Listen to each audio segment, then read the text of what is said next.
To add an image, go to Add Components, then select the option Preset Image. The file picker will show up.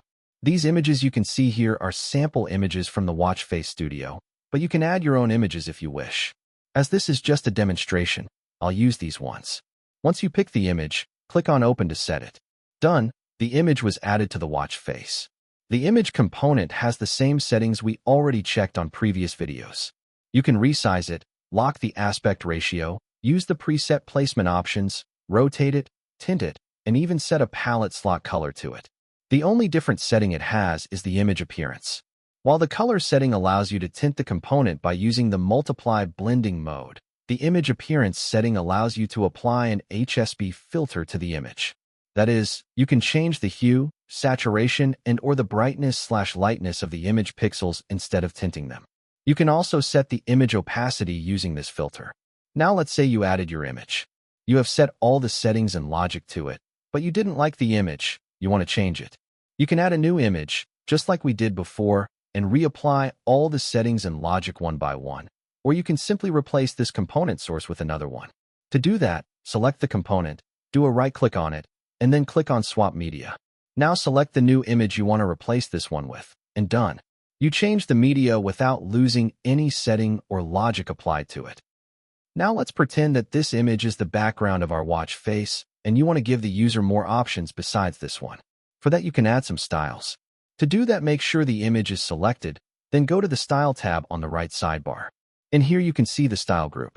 Click on this plus button to add more styles, then select the images you wish to add. Just be aware that Watch Face Studio allows us to add up to 10 styles to each component only. In case you wish to change the order of the images, just click and drag it to the new position. If you want to remove an image, click on the X button of the style, like this. Then click on OK to confirm. You can also replace one image style with another image. Just do a right-click on the style, then click on Swap Image, select the new image, and done. To test how each image will look, you can use this style option here. Just click in this drop-down menu and select the option you wish to test, like this.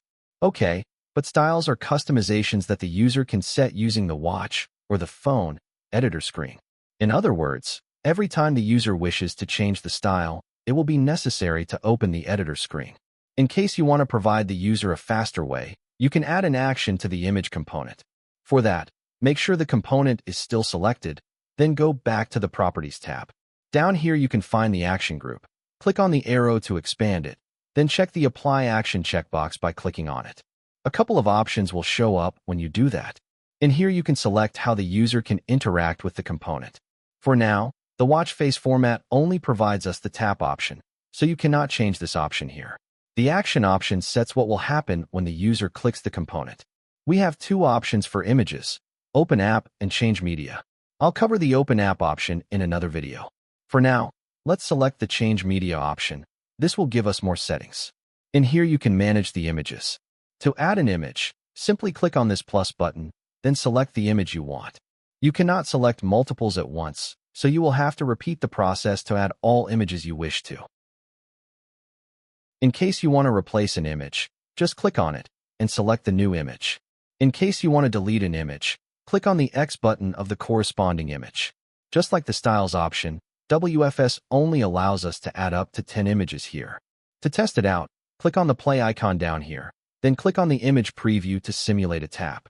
You can also have both the Style option and Action option set to the image component. However, the Style option will only be applied to the first image. In other words, only the first image of the Action option can be changed using the editor screen. Besides static images, Watch Face format also supports animated GIFs and WFS. To add an animated image, go to Add Components. Inside the Animation menu, click on the Animated GIF/WEP option. The file picker will show up for you to select the animated file. In my case, I created 3 animations just to demonstrate how this component works. I'll select the blue ball animation to start. Done, the animation was added to the watch face. Just like the other components, the animated image has the basic settings already covered: placement, dimensions, rotation, and color. The new option is the trigger group. In this group you can set when the animation will be played and how it will behave. Before checking each setting, Let's make the watch face run by pressing the play button down here. Now let's check the settings. The first setting is the play option. In here you set what will trigger the animation.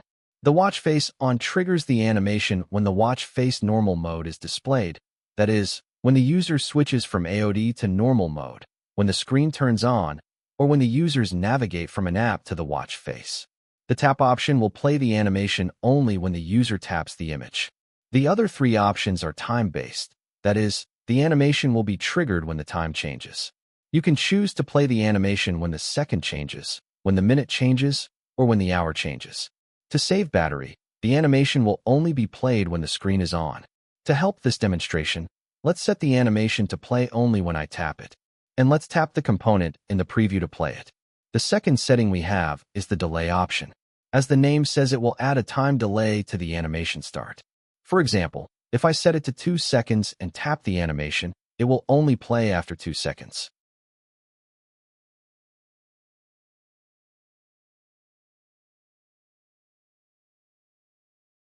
You can see that the animation plays in loop, even though I create only one cycle. This happens because the auto replay is turned on. This setting makes the animation repeat itself after it ends. If turn it off and tap the watch face, you will see that it plays once only.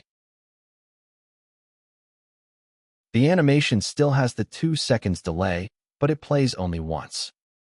In case you wish to repeat the animation with delay between the cycles, turn the auto replay and the repeat delay options on.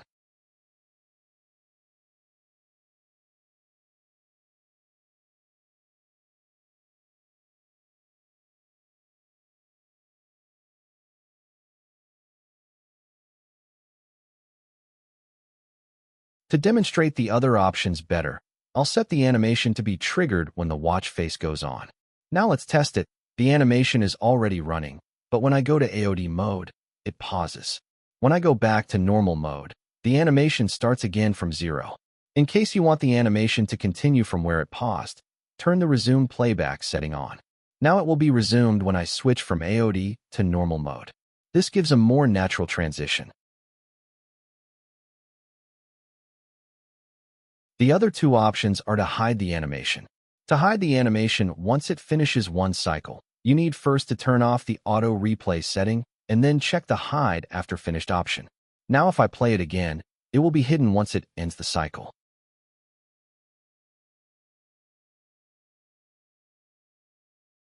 The hide before playing option is not available on the watch face on trigger. To use this option, you must change the trigger. Let's set it to tap and then turn the option on. You can see that the animation is not showing in the preview. However, if I trigger it by tapping it, it will be displayed and played. Be aware that animations may be played in a frame rate lower than it actually has, and it usually does, causing it to not look smooth. The playing frame rate can vary between device brands and devices modes. For example, it may have an even lower frame rate in case the device is in power-saving mode. Also, the animations are loaded asynchronously in order to improve the performance of the watch face, as its main purpose is to always show the current time.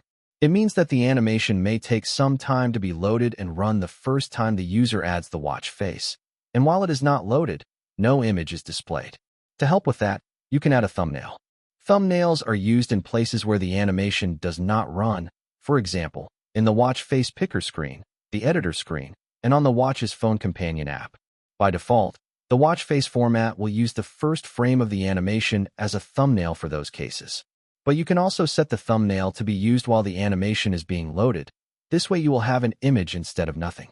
To add a thumbnail, click on this plus button here.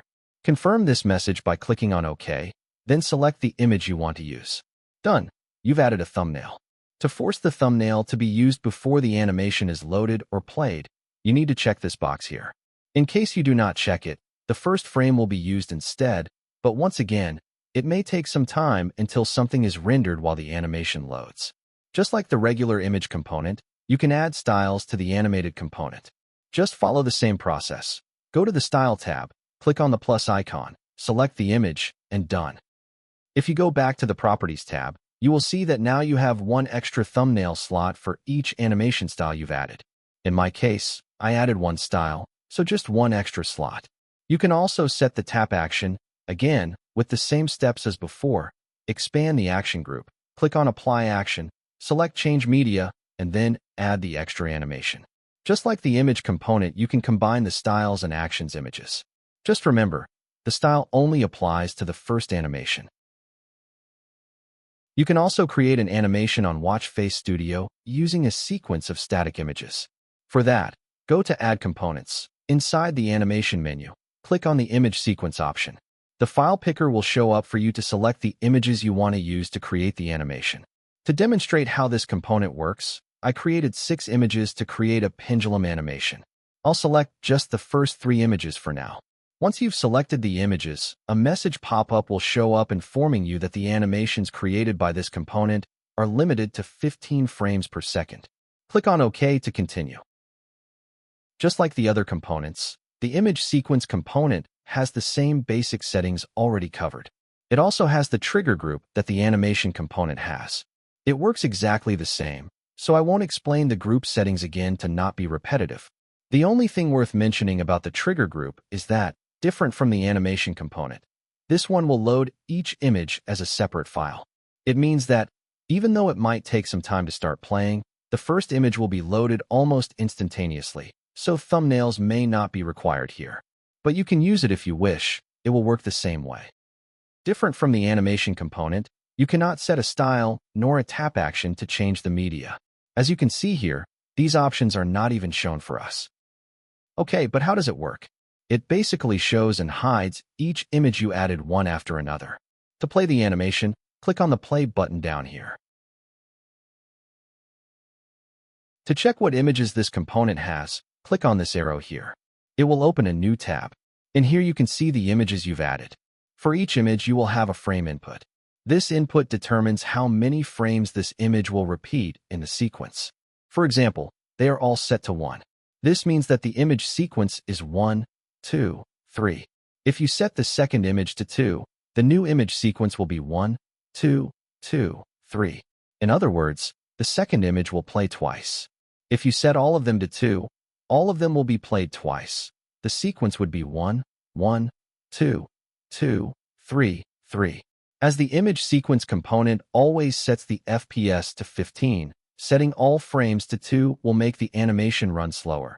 To reorder the sequence, just click and drag the image to the new position you want it to be, like this. To remove a specific image from the sequence, click on the X button of the image. To add one or more images, click on Import Image, then select the images you want to add to the animation. Different from the animation component, in the image sequence component, you can set how many times you want the animation to repeat. To do that, first you need to disable the auto replay option of the trigger group setting. Then here at the bottom in the right sidebar, you can find the loop input. Set it to the number you want the animation to play, for example 2. In this case, according to the settings I set, the animation will play twice every time the watch face is on, like you can see.